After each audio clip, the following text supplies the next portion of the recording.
William Pitt, 1st Earl of Chatham. William Pitt, 1st Earl of Chatham, 15 November 1708 – 11 May 1778, was a British statesman of the Whig group who served as Prime Minister of Great Britain in the middle of the 18th century. Historians call him Pitt of Chatham, or William Pitt the Elder, to distinguish him from his son, William Pitt the Younger, who also was a prime minister. Pitt was also known as the Great Commoner because of his long-standing refusal to accept a title until 1766. Pitt was a member of the British cabinet and its informal leader from 1756 to 1761, with a brief interlude in 1757 during the 7 Years' War, including the French and Indian War in the American colonies. He again led the ministry, holding the official title of Lord Privy Seal, between 1766 and 1768. Much of his power came from his brilliant oratory. He was out of power for most of his career and became well known for his attacks on the government, such as those on Walpole's corruption in the 1730s, Hanoverian subsidies in the 1740s, peace with France in the 1760s, and the uncompromising policy. Pitt is best known as the wartime political leader of Britain in the 7 Years' War, especially for his single-minded devotion to victory over France, a victory which ultimately solidified Britain's dominance over world affairs. He is also known for his popular appeal, his opposition to corruption in government, his support for the American position in the run-up to the American Revolutionary War, his advocacy of British greatness, expansionism, and empire, and his antagonism towards Britain's chief enemies and rivals for colonial power, Spain and France. Marie Peters argues his statesmanship was based on a clear, consistent, and distinct appreciation of the value of the empire. The British parliamentary historian P.D.G. Thomas argued that Pitt's power was based not on his family connections, but on the extraordinary parliamentary skills by which he dominated the House of Commons. He displayed a commanding manner, brilliant rhetoric, and sharp debating skills that cleverly utilized broad literary and historical knowledge. Scholars rank him highly among all British prime ministers. Early life. Family. Pitt was the grandson of Thomas Pitt (1653–1726), the governor of Madras, known as Diamond Pitt for having discovered a diamond of extraordinary size and sold it to the Duke of Orleans for around £135,000. This transaction, as well as other trading deals in India, established the Pitt family fortune. After returning home, the governor was able to raise his family to a position of wealth and political influence. In 1690, when he purchased the property of Bacanac in Cornwall, which gave him control of a seat in Parliament. He made further land purchases and became one of the dominant political figures in the West Country, controlling seats such as the rotten borough of Old Sarum. William's father was Robert Pitt (1680–1727), the eldest son of Governor Pitt, who served as a Tory Member of Parliament from 1705 to 1727. His mother was Harriet Villiers, the daughter of Edward Villiers Fitzgerald and the Irish heiress Catherine Fitzgerald. Both William's paternal uncles Thomas and John were MP, while his Aunt Lucy married the leading Whig politician and soldier General James Stanhope. From 1717 to 1721, Stanhope served as effective First Minister in the Stanhope-Sunderland Ministry and was a useful political contact for the Pitt family until the collapse of the South Sea Bubble, a disaster which engulfed the government. Birth and education. William Pitt was born at Golden Square, Westminster, on 15 November 1708. His older brother Thomas Pitt had been born in 1704. There were also 5 sisters: Harriet, Catherine, Anne, Elizabeth, and Mary. From 1719 William was educated at Eton College along with his brother. William disliked Eton, later claiming that a public school might suit a boy of turbulent disposition, but would not do where there was any gentleness. It was at school that Pitt began to suffer from gout. Governor Pitt died in 1726, and the family estate at Bacanac passed to William's father. When he died, the following year, Mackinac was inherited by William's elder brother, Thomas Pitt of Mackinac. In January 1727, William was entered as a gentleman commoner at Trinity College, Oxford. There is evidence that he was an extensive reader, if not a minutely accurate classical scholar. Virgil was his favorite author. William diligently cultivated the faculty of expression by the practice of translation and retranslation. In these years he became a close friend of George Lyttelton, who would later become a leading politician. In 1728 a violent attack of gout compelled him to leave Oxford without finishing his degree. He then chose to travel abroad, from 1728 attending Utrecht University in the Dutch Republic, gaining a knowledge of Hugo Grotius and other writers on international law and diplomacy. It is not known how long Pitt studied at Utrecht. By 1730 he had returned to his brother's estate at Mackinac. He had recovered from the attack of gout, but the disease proved intractable, and he continued to be subject to attacks of growing intensity at frequent intervals until his death. Military career. On Pitt's return home it was necessary for him, as the younger son, to choose a profession. He had at one point been considered likely to join the church, but instead opted for a military career. Having chosen the army, he obtained, through the assistance of his friends, a cornet's commission in the dragoons with the king's own regiment of horse, later 1st King's Dragoon Guards. George Roman II never forgot the jibes of the terrible cornet of horse. It was reported that the £1,000 cost of the commission had been supplied by Robert Walpole, the Prime Minister, out of Treasury funds in an attempt to secure the support of Pitt's brother Thomas in Parliament. Alternatively, the fee may have been waived by the commanding officer of the regiment, Lord Cobham, who was related to the Pitt brothers by marriage. Pitt was to grow close to Cobham, whom he regarded as almost a surrogate father. He was stationed for much of his service in Northampton in peacetime duties. Pitt was particularly frustrated that, owing to Walpole's isolationist policies, Britain had not entered the War of the Polish Succession, which broke out in 1733, and he had thus not been given a chance to test himself in battle. Pitt was granted extended leave in 1733 and toured France and Switzerland. He briefly visited Paris, but spent most of his time in the French provinces, spending the winter in Lunéville in the Duchy of Lorraine. Pitt's military career was destined to be relatively short. His elder brother Thomas was returned at the general election of 1734 for two separate seats, Okehampton and Old Sarum, and chose to sit for Okehampton, passing the vacant seat to William, who accordingly, in February 1735, entered Parliament as member for Old Sarum. He became one of a large number of serving army officers in the House of Commons. Rise to prominence. Patriot Whigs, Triot Whigs, Triot Whigs.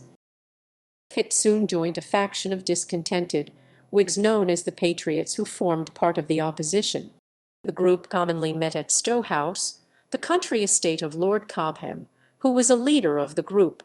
Cobham had originally been a supporter of the government under Sir Robert Walpole, but a dispute over the controversial Excise Bill of 1733 had seen them join the opposition.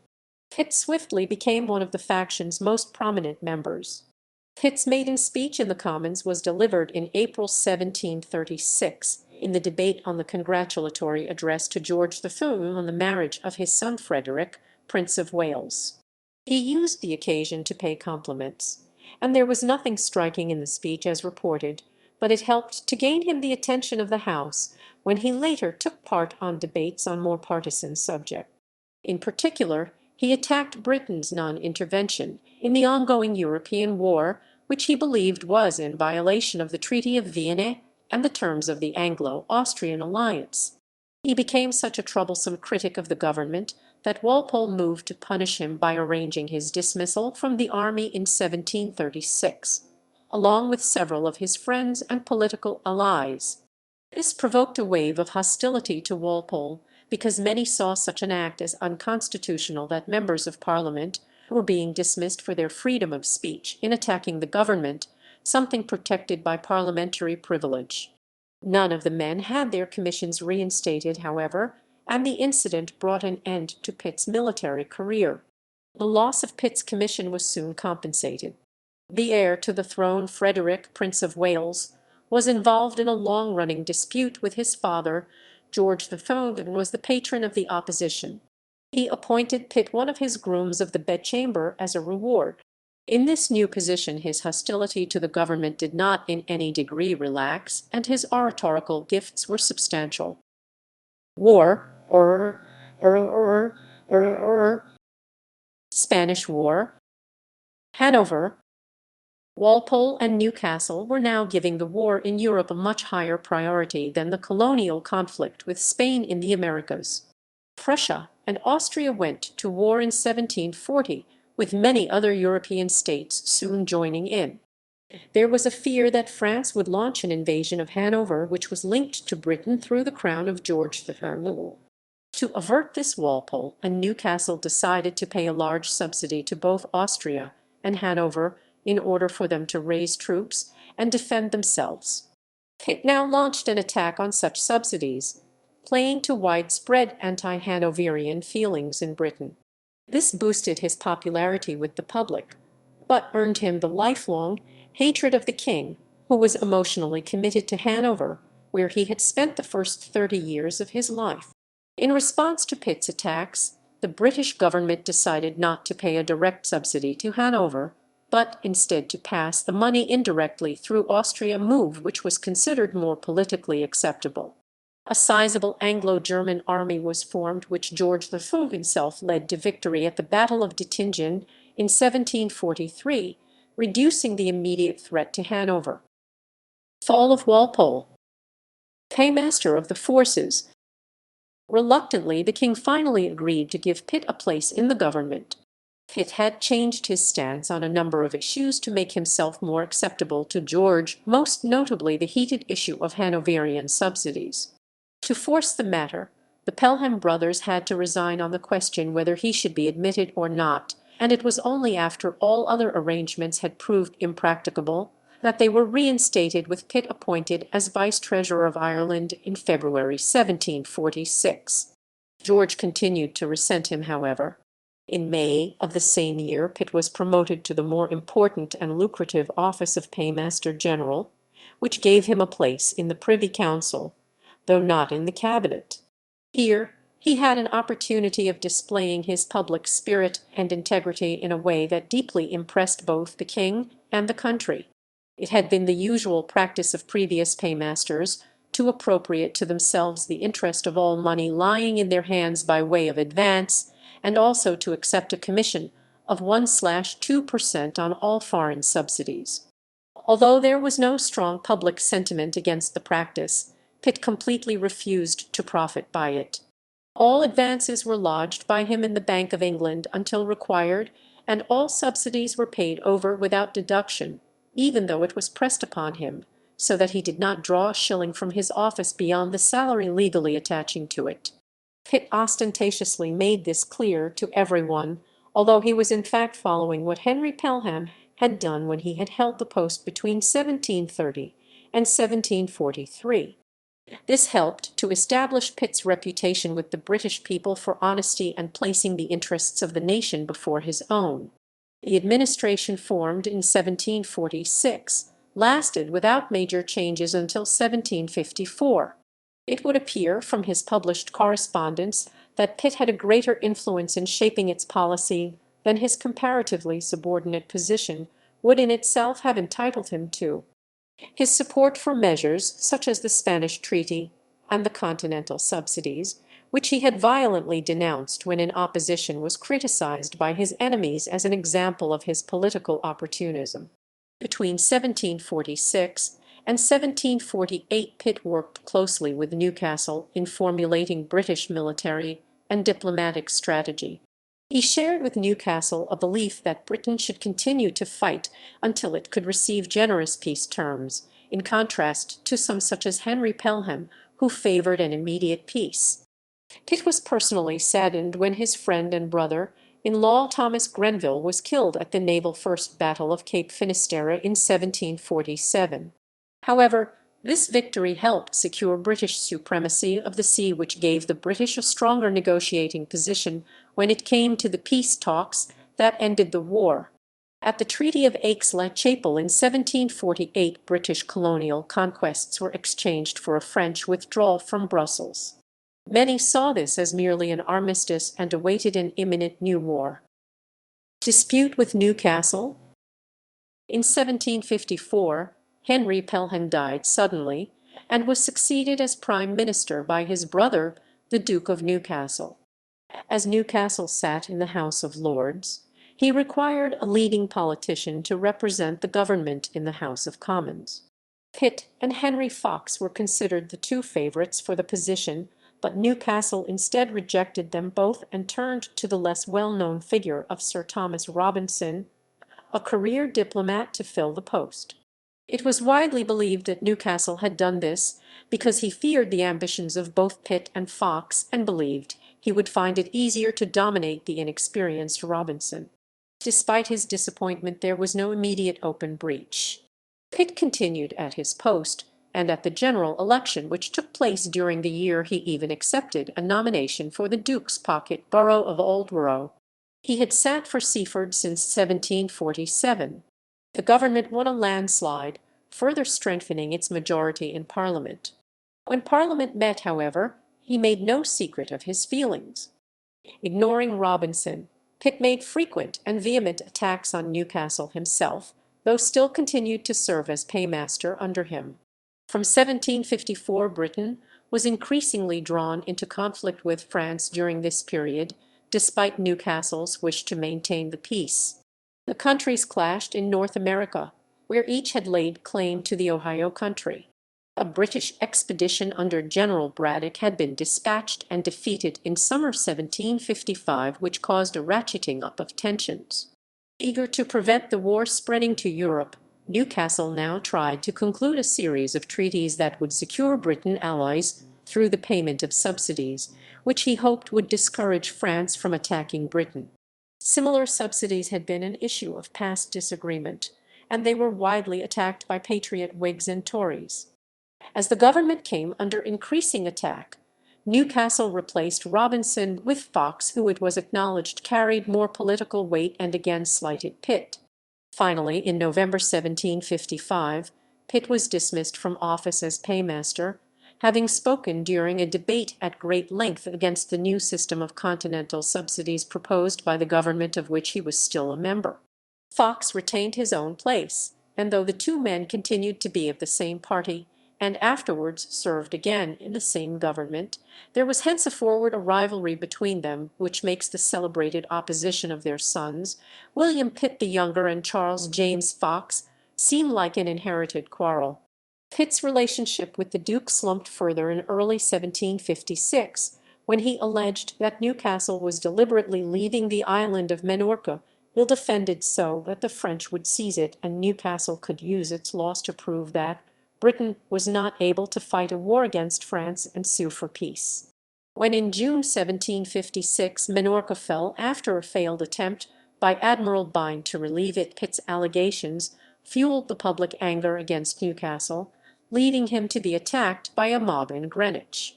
The loss of Minorca shattered public faith in Newcastle and forced him to step down as prime minister in November 1756. Southern Secretary.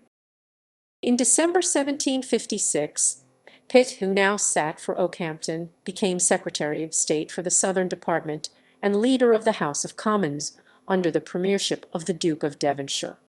Upon entering this coalition, Pitt said to Devonshire, "My lord, I am sure I can save this country, and no one else can." He had made it a condition of his joining any administration that Newcastle should be excluded from it, which proved fatal to the lengthened existence of his government. With the king unfriendly and Newcastle, whose influence was still dominant in the Commons, estranged, it was impossible to carry on a government by the aid of public opinion alone, however emphatically that might have declared itself on his side. The historian Basil Williams has claimed that this is the first time in British history when a man was called to supreme power by the voice of the people rather than by the king's appointment or as the choice of Parliament. Pitt drew up his plans for the campaigning season of 1757, in which he hoped to reverse Britain's string of defeats during the war's opening years. In April 1757, Pitt was dismissed from office on account of his opposition to the Continental policy and the circumstances surrounding the court-martial and execution of Admiral John Byng. He was succeeded by the Duke of Devonshire, who formed the 1757 caretaker ministry. But the power that was insufficient to keep him in office was strong enough to make any arrangement that excluded him impracticable. The public voice spoke in a way that was not to be mistaken. Probably no English minister ever received in so short a time so many proofs of the confidence and admiration of the public, the capital and all the chief towns voting him addresses, and the freedom of their corporations, e.g. London presented him with the first ever honorary freedom of the city awarded in history. Horace Walpole recorded the freedoms of various cities awarded to Pitt. For some weeks it rained gold boxes: Chester, Worcester, Norwich, Bedford, Salisbury, Yarmouth. Exeter, with singular affection, sent boxes of oak. After some weeks' negotiation, in the course of which the firmness and moderation of the great commoner, as he had come to be called, contrasted favourably with the characteristic tortuosities of the crafty peer, matters were settled on such a basis that, while Newcastle was the nominal, Pitt was the virtual head of the government. On his acceptance of office, he was chosen member for Bath. Pitt Newcastle Ministry. A coalition with Newcastle was formed in June 1757 and held power until October 1761. It brought together several various factions and was built around the partnership between Pitt and Newcastle, which a few months earlier had seemed impossible. The two men used Lord Chesterfield as an intermediary and had managed to agree a division of powers that was acceptable to both. For the past few months Britain had been virtually leaderless, although Devonshire had remained formally prime minister, but now Pitt and Newcastle were ready to offer stronger direction to the country's strategy. By summer 1757, the British war effort over the previous 3 years had broadly been a failure. Britain's attempts to take the offensive in North America had ended in disaster, Minorca had been lost, and the Duke of Cumberland's army of observation was retreating across Hanover following the Battle of Hastinbach. In October, Cumberland was forced to conclude the Convention of Klosterzeven, which would take Hanover out of the war. The French invasion of Hanover posed a threat to Britain's ally Prussia, who they would now be able to attack from the west, as well as facing attack from Austria, Russia, Saxony, and Sweden. Although it was late in the campaigning season, when he had come to power, Pitt set about trying to initiate a more assertive strategy.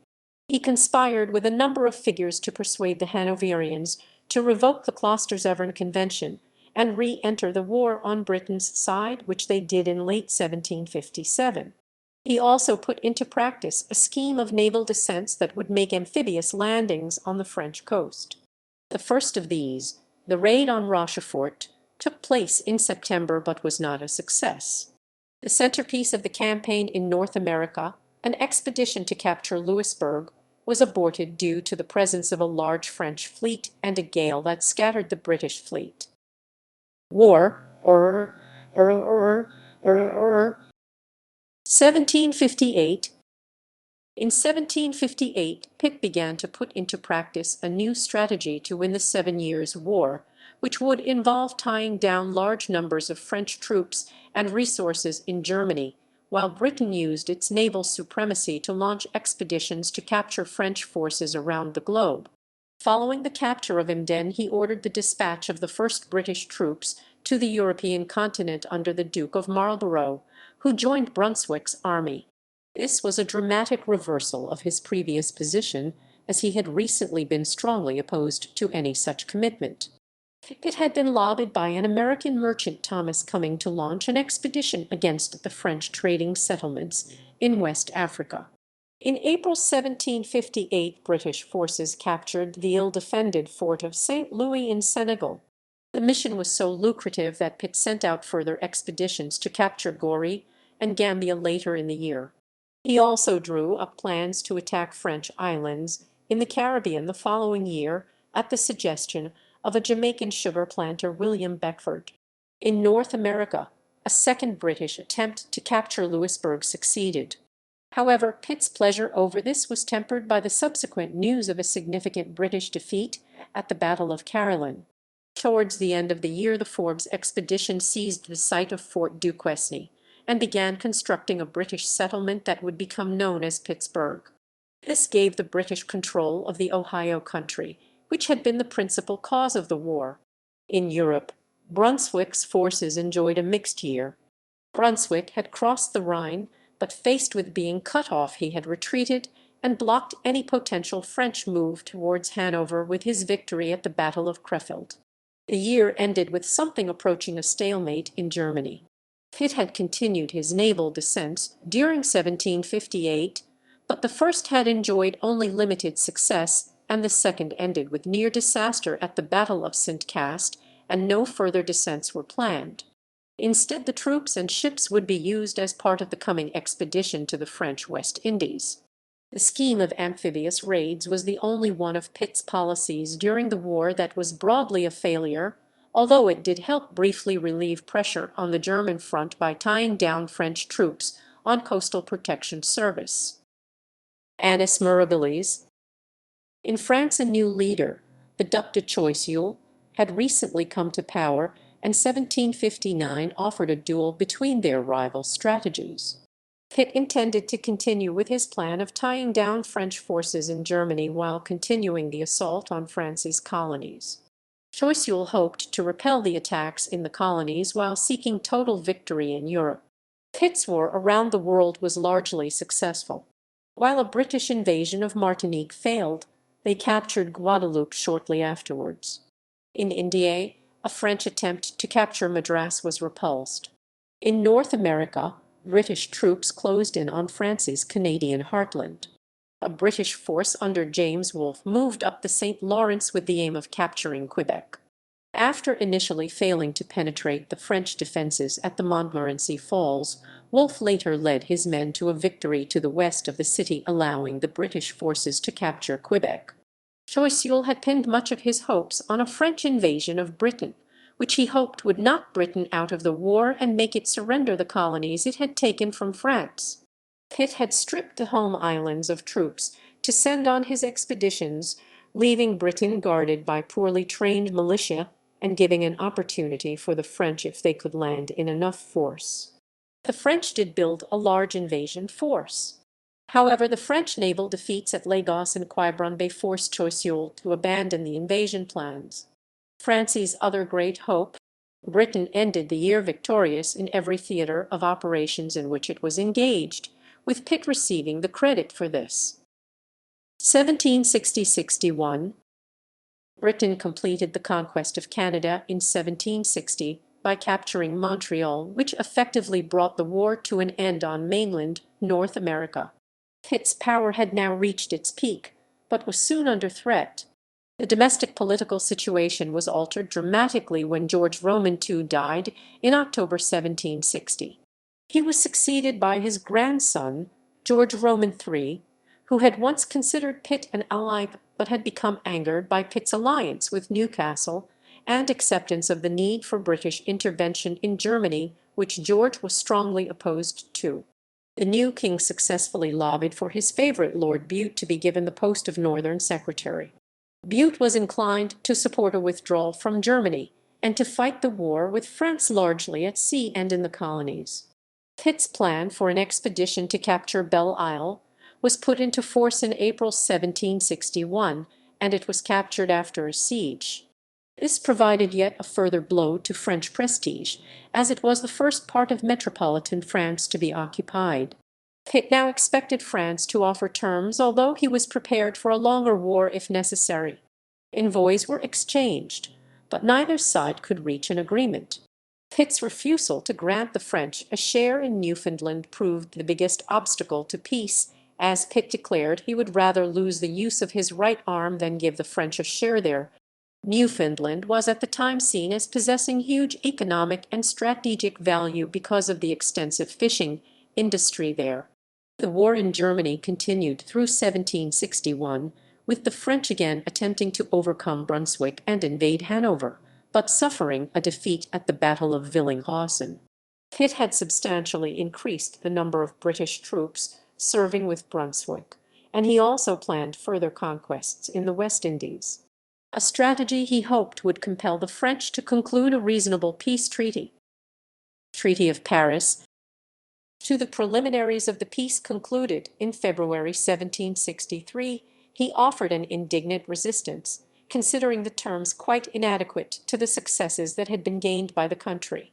When the treaty was discussed in Parliament in December of the previous year, though suffering from a severe attack of gout, he was carried down to the House, and in a speech of 3 hours' duration, interrupted more than once by paroxysms of pain, he strongly protested against its various conditions.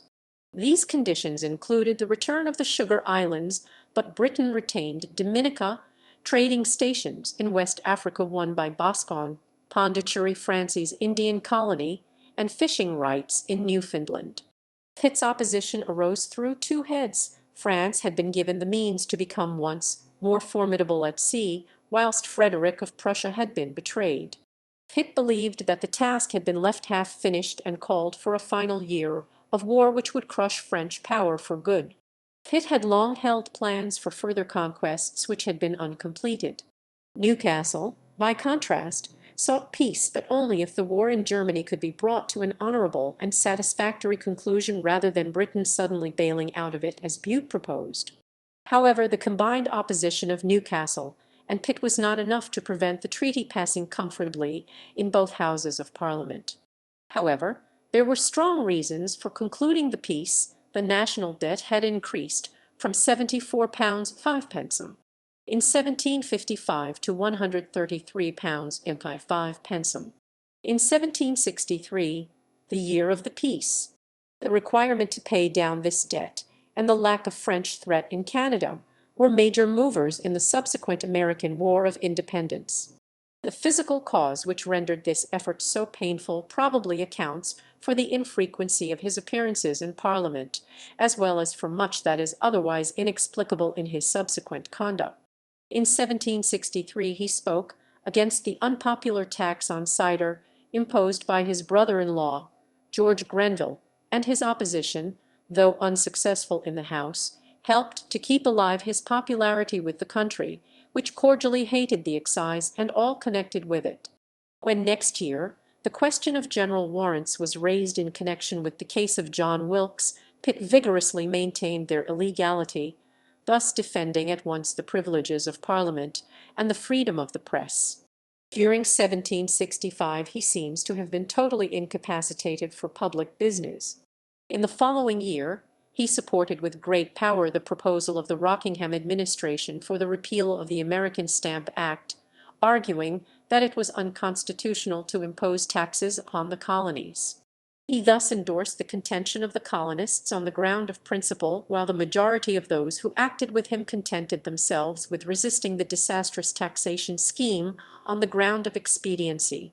The repeal 1766 of the Stamp Act, indeed, was only passed pari passu, with another censuring the American assemblies, and declaring the authority of the British Parliament over the colonies in all cases whatsoever.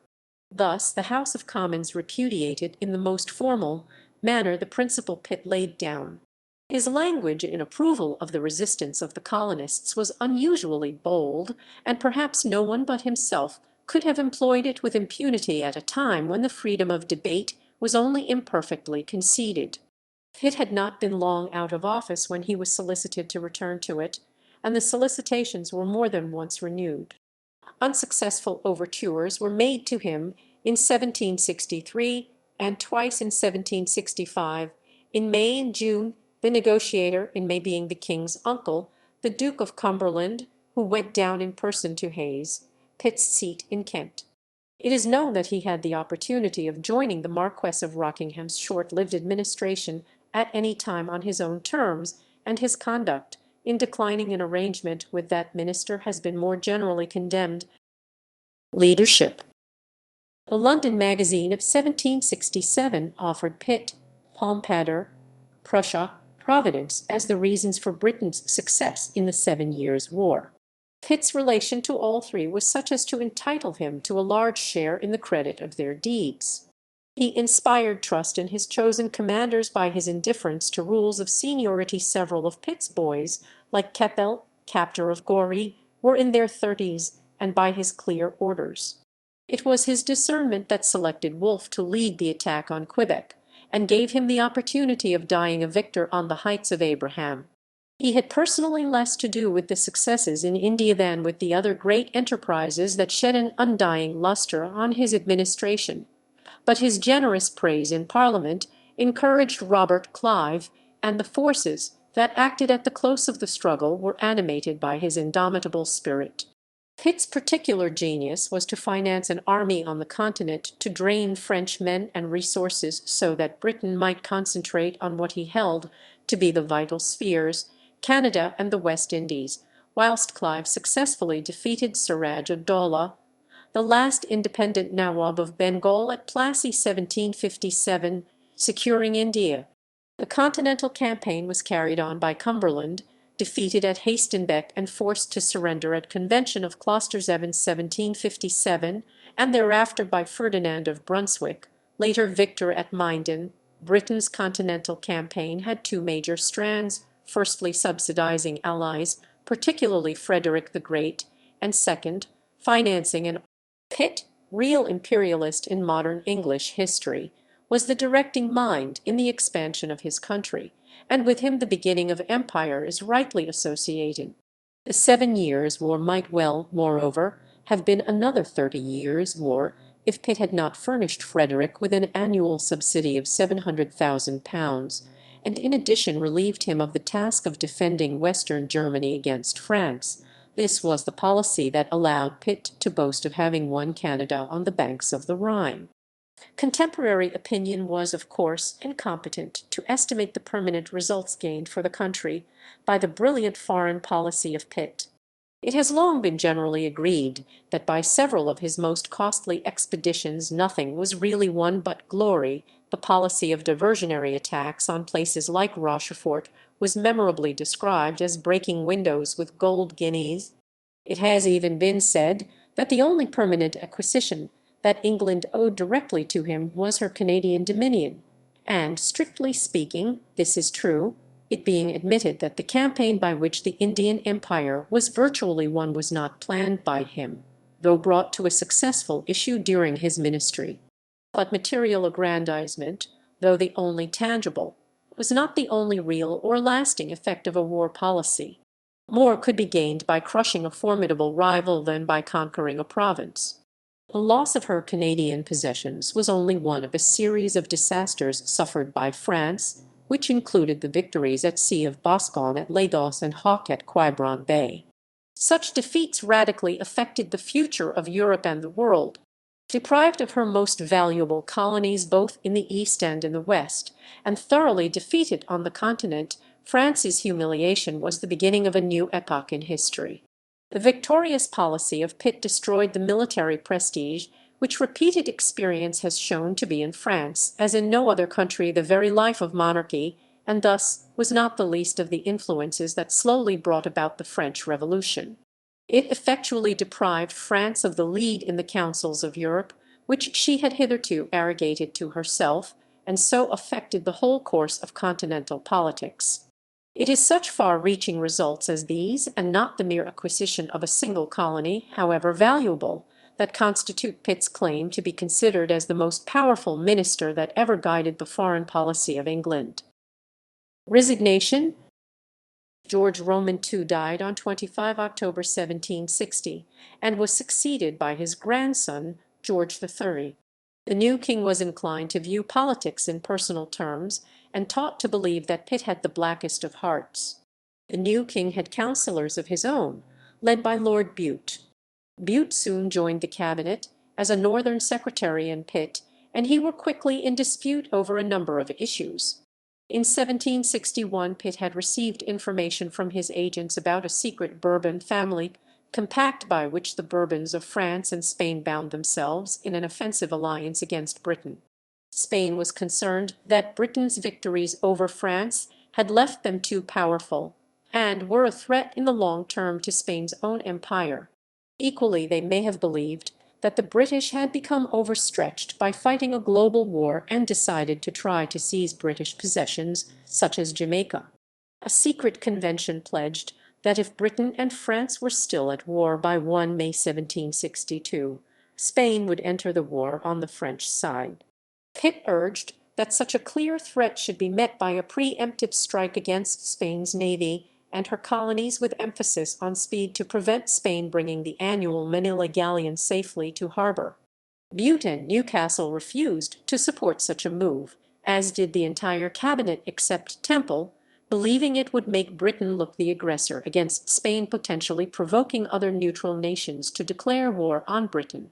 Pitt believed he had no choice but to leave a cabinet in which his advice on a vital question had been rejected, and presented his resignation. Many of his cabinet colleagues secretly welcomed his departure, as they believed his dominance and popularity were a threat to the Constitution. Pitt's brother-in-law, George Grenville, was given a major role in government, angering Pitt, who felt Grenville should have resigned with him. Pitt regarded Grenville's action as a betrayal, and there was hostility between them for several years. After Pitt's resignation in October 1761, the king urged Pitt to accept a mark of royal favour. Accordingly, he obtained a pension of £3,000 a year, and his wife, Lady Hester Grenville, was created Baroness Chatham in her own right, although Pitt refused to accept a title himself. Pitt assured the king that he would not go into direct opposition against the government. His conduct after his retirement was distinguished by a moderation and disinterestedness which, as Edmund Burke remarked, set a seal upon his character. The war with Spain, in which he had urged the cabinet to take the initiative, proved inevitable, but he scorned to use the occasion for altercation and recrimination, and spoke in support of the government measures for carrying on the war.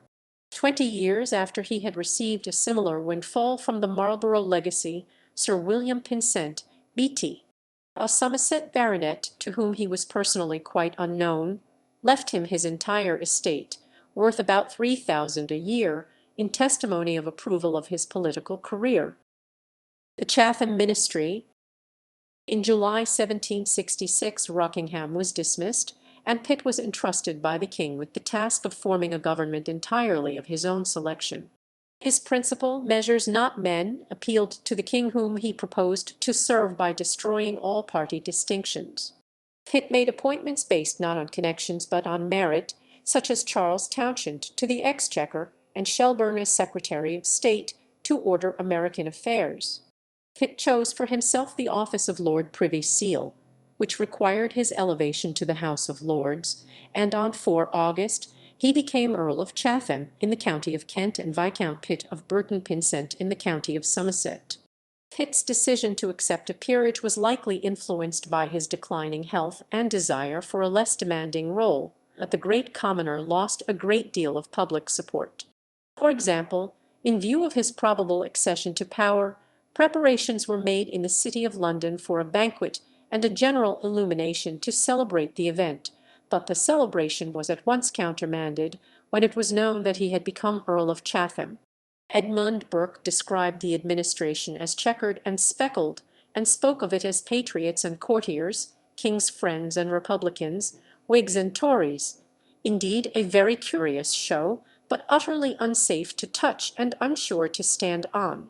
The problems facing the government included the observance of the Treaty of Paris by France and Spain, tension between American colonists and the mother country, and the status of the East India Company. One of the new ministry's earliest acts was to lay an embargo upon corn, which was thought necessary in order to prevent a dearth resulting from the unprecedented bad harvest of 1766. The measure was strongly opposed, and Lord Chatham delivered his first speech in the House of Lords in support of it. It proved to be almost the only measure introduced by his government in which he personally interested himself. In 1767, Charles Townshend, the Chancellor of the Exchequer, enacted duties in the American colonies on tea, paper, and other goods. The taxes were created without the consultation of Chatham, and possibly against his wishes.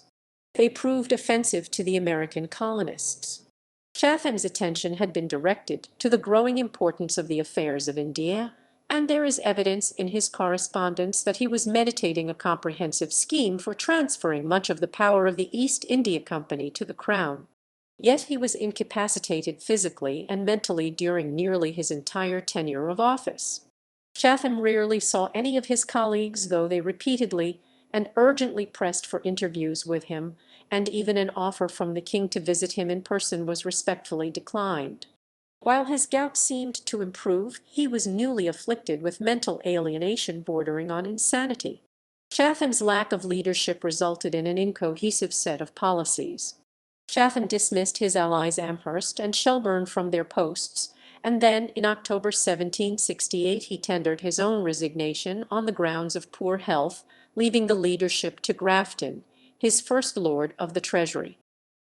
Later life. Soon after his resignation, a renewed attack of gout freed Chatham from the mental disease under which he had so long suffered. He had been nearly 2 years and a half in seclusion when, in July 1769, he again appeared in public at a royal levee. It was not, however, until 1770 that he resumed his seat in the House of Lords.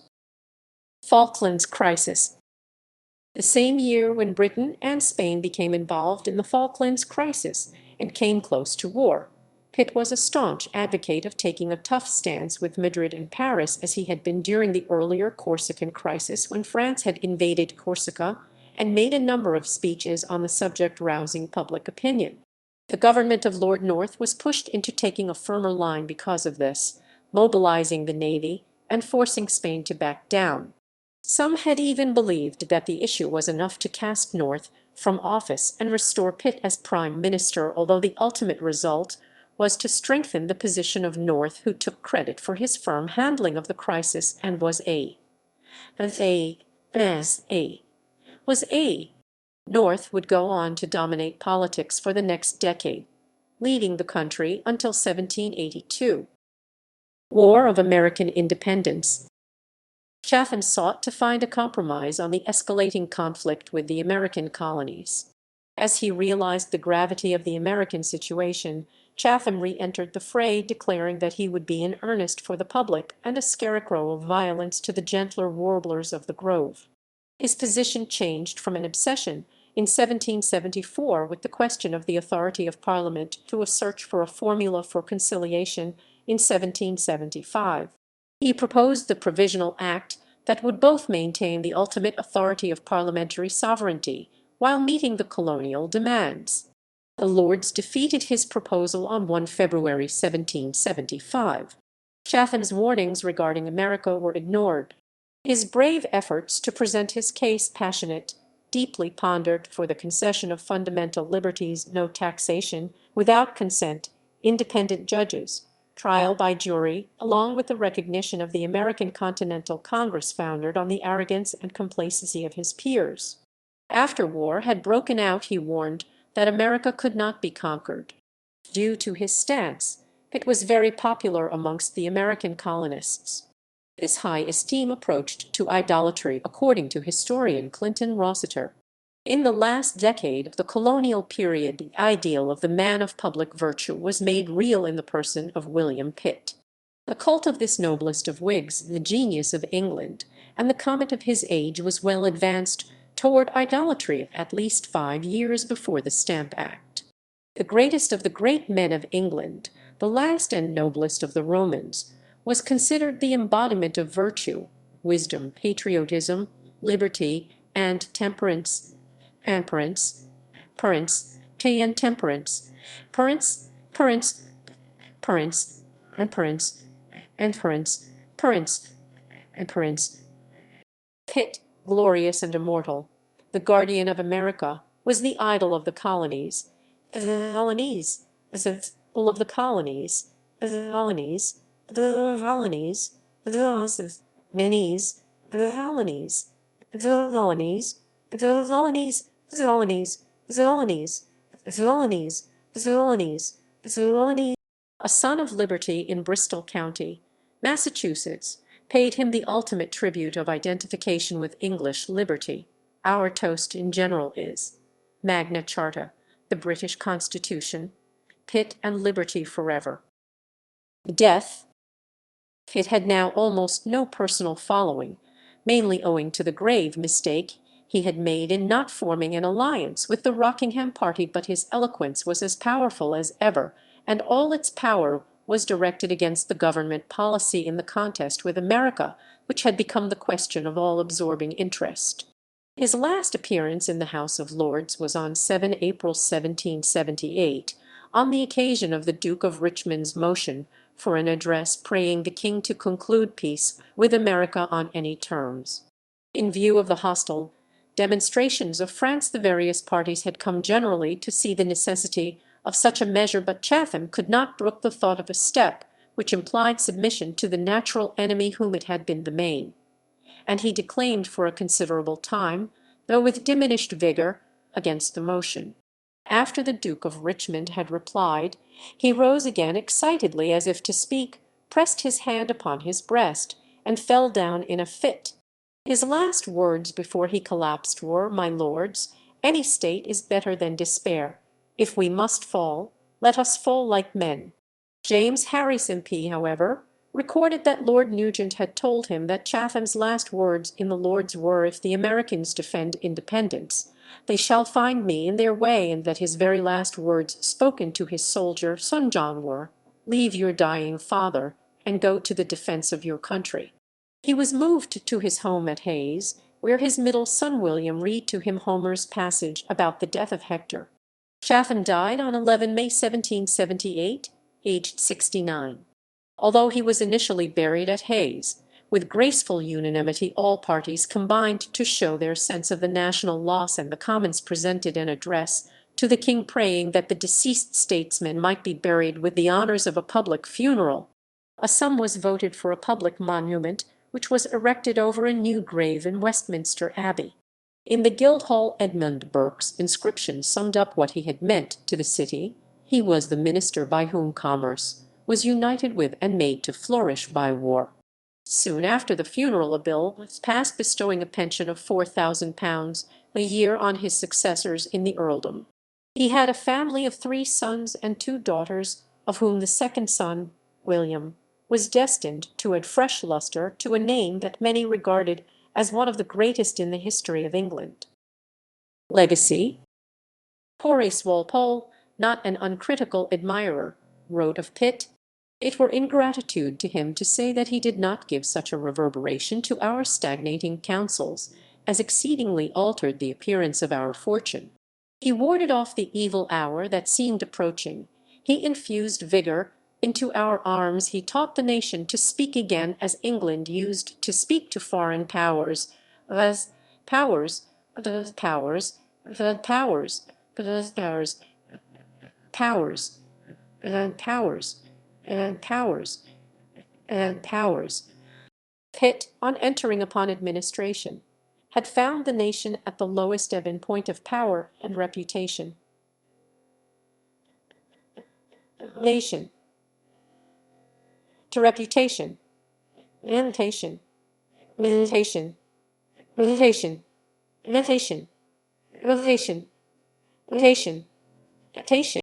France, who meant to be feared, was feared heartily, bitterly, bitterly, bitterly, bitterly, bitterly, bitterly, bitterly, bitterly, Lee, Lee, Lee, Lee, Lee, Lee, Lee, Lee, Lee.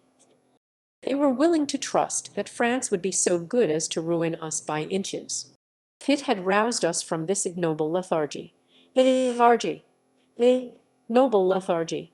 The admirers of Mr. Pitt extol the reverberation he gave to our counsels, the despondence he banished, the spirit he infused, the conquests he made, the security he affixed to our trade and plantations, the humiliation of France, the glory of Britain carried under his administration to a pitch at which it never had arrived, and all this is exact Samuel Johnson is reported to have said that Walpole was a minister given by the king to the people, but Pitt was a minister given by the people to the king, and the remark correctly indicated Chatham's distinctive place among English statesmen. He was the first minister whose main strength lay in the support of the nation at large as distinct from its representatives in the Commons, where his personal following was always small.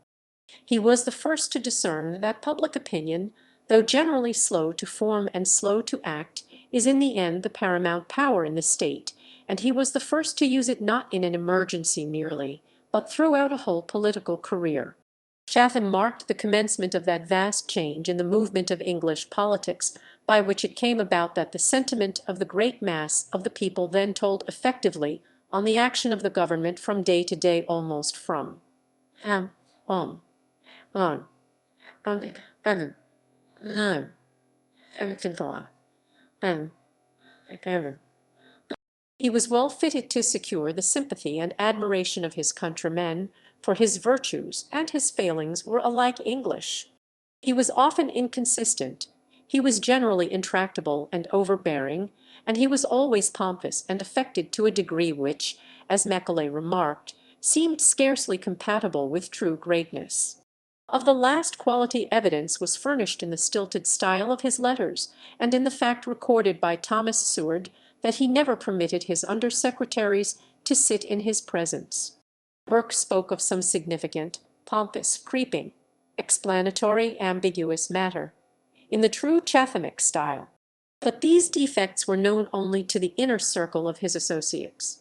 To the outside public he was endeared as a statesman who could do or suffer nothing base, and who had the rare power of transfusing his own indomitable energy and courage into all who served under him.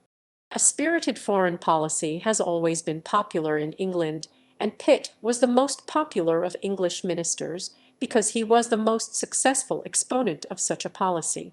In domestic affairs his influence was small and almost entirely indirect. He himself confessed his unfitness for dealing with questions of finance. The commercial prosperity that was produced by his war policy was in a great part delusive, as prosperity so produced must always be, though it had permanent effects of the highest moment in the rise of such centres of industry as Glasgow. This, however, was a remote result which he could have neither intended nor foreseen.